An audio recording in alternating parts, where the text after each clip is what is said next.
We're going to move on to the running back position now. We have sure things, Jamal Charles, Eddie Lacy. We know, definitely those guys are consistent. And DeMarco Murray of the Philadelphia Eagles. Wow. Do you think he can stay healthy to be able to carry fantasy teams? Well, I think that running backs are all pretty much injury prone.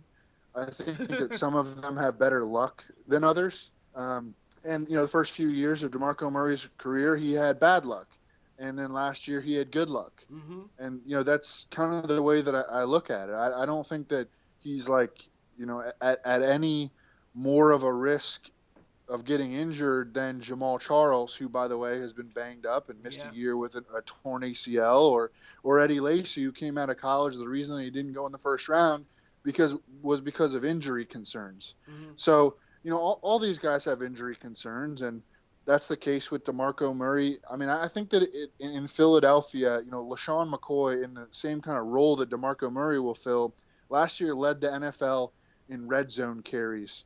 And actually, Big. he was so bad at executing them that they pulled him at the end of the season for that for Chris Polk, and they would actually use Darren Sproles a lot in that area. Well, I don't think that DeMarco Murray is going to get pulled out of the Eagles' red zone offense. He's built to run with power downhill. So I just think that the offense is going to be good. DeMarco Murray is an all-purpose back, and I think he's going to score a lot of touchdowns. And I want my fantasy players to score a lot of TDs. But real quick, what about Ryan Mathews, though, behind him? Well, Ryan Mathews is a guy who you can get in the 8th, ninth, 10th round of fantasy drafts.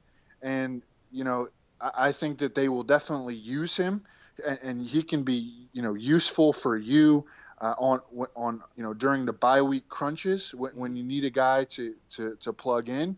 And it's also possible that he could get enough usage that he could be useful as a flex starter for you. And then if DeMarco Murray gets injured, Ryan Mathews, Oh, he would blow up. oh my God. He would blow up. That Yeah. that is for sure. Yeah, I mean, but definitely the best handcuff.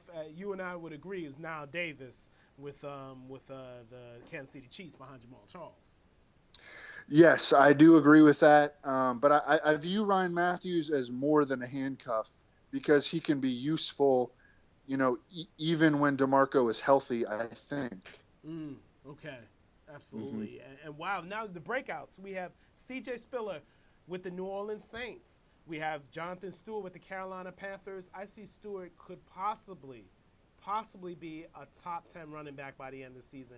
And then Ameer Abdullah, who I love from Nebraska on the Detroit Lions. Talk more about Ameer Abdullah. I love Ameer Abdullah. And I started watching him before his senior year. And when I was watching him play, I was like, man, this guy should have gone pro.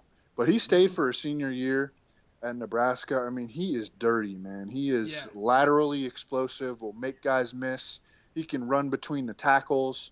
He is get him on screen passes, give him a little bit of space. He is dynamic. Mm-hmm. He's an all around back, and right now the player that he's in theory competing with is injured, and Joic Bell.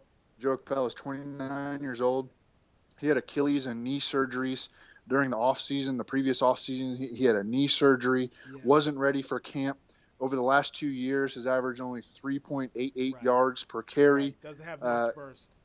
right. Just a lot of red flags, for a running back that we think might break down. And Ameer Abdullah can emerge as the feature back in a pretty good offense. And the only thing with Abdullah is his make sure he does not fumble the ball. Like that was his only I know. problem in Nebraska. That's why his stock went down, unfortunately. That's So true. That is very much true. But that's also a problem with a lot of running backs coming out of college, hmm like Melvin Gordon yeah, fumbled too much, Jay Ajayi. And Amir Abdullah also has to clean up his pass protection. But so far, so good at Lions camp. No fumbles or problems in pass protection. yeah, yes, sir. And now, really quickly, talk about C.J. Spiller. Why he'll be able to benefit in New Orleans, like real quick. I just think he's going to be a great fit in Sean Payton's offense. This is a team that annually leads the NFL in running back targets. like, passes thrown to their backs last year. Travaris Cadet and Pierre Thomas combined for over 80 catches. Darren Sproles had those monster years in New Orleans under Sean Payton. I think that, with no really proven pass catching talent in New Orleans at this point, CJ Spiller might lead the team in receiving. I mean, I think he's going to have a huge year in PPR leagues. Wow, no doubt about that. I like him a lot, and it's always good for him to get a new opportunity. And now the disappointments, 15 seconds or less for each guy: LaShawn McCoy, Joseph Randle, Carlos Hyde. What will make them disappointments? LaShawn McCoy, really just the offense, and his decline in efficiency, his yards per carry, lost almost a full yard the year before. Tell me the other guys. Joseph Randle of Dallas and Carlos Hyde of San Francisco, who had some moments last year. Yeah, but Carlos Hyde, same theory as on Kaepernick, and I don't want to draft running backs on bad teams, and I think the 49ers are going to be a bad team. Joseph Randle, I just don't. He's in a great situation.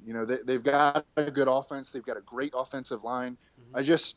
I'm hesitant on him because I don't know how good he is. I know he had 51 productive carries last year, but that's not enough for me to be like, okay, I want to use a third-round fantasy pick on this guy. I think they might end up going out and getting somebody else. Talk about Roy Halou, because he is someone that I think is one of the most solid pass catchers in the league.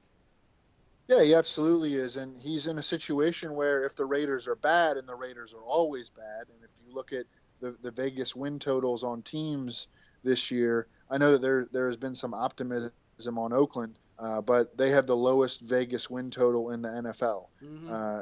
So in all likelihood, the Raiders are going to be bad again. And if they are, they'll be in a lot of passing situations where they're trying to come from behind. And Roy Halou is, those are the kind of situations that he thrives in, in passing situations. And he's also 6 foot, 220 pounds. So it's not like he doesn't have the build to be a feature back if something goes wrong with Latavius Murray. Roy Halou is a cheap guy in drafts who will be productive on your bench. And then if something goes wrong with Latavius Murray, Roy Halou could be an every week fantasy starter.